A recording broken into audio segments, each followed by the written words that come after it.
Ang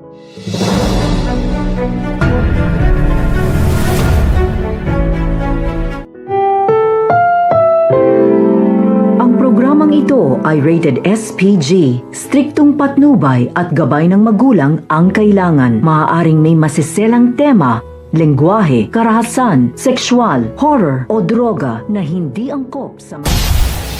Welcome back mga ka-episode plus at narito mga dapat nating abangan dito nga lang sa abot kamay na pangarap kung saan tinawagan nga nito ni Doc Benitez itong si Zoe at binabalaan na nga siya natigilan na nga ang pakikipagsabuatan dito nga sa mami nga niya dahil natatakot siya na mabisto nga siya nito nila Doc Tanyag at kapag nga nagising na nga raw ito nga si Lolo Pepe ay posibilidad na ituro nga siya na isang suspect kaya naman nang sinabi nga nito ni Zoe ay alam naman na nga niya ang kanyang kapalaran at hindi na nga rin niya alam ang gagawin nga rin niya kaya may humihingi siya ng tulong dito nga kay Doc Benitez na pagtakpan na nga lang siya sa kabilang banda naman nga ay isasagawa na nga nito nila Justin at ni Eric kanilang pinaplano laban nga rito nga sa Apex posibilidad nga kaya na sila ang humila pababa sa Apex upang sa gayon nga sa paghiganti nga nila sa pamilya Tanyag. Ano nga kaya ang masamang pinaplano nga nito na mag-ama na si Justin at si Eric